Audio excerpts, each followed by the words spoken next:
The Lord calls us to be a building, a people of power. The Lord says, I am building a people of power. I will move through this land by my spirit. We can say, yes, Lord, build our church. Make us strong, Lord.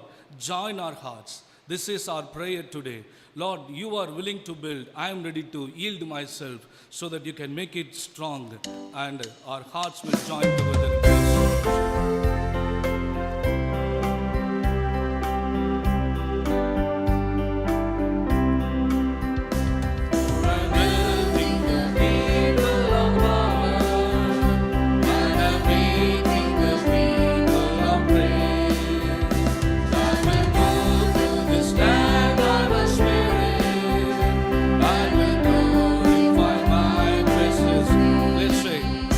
Build your church, Lord, make us strong.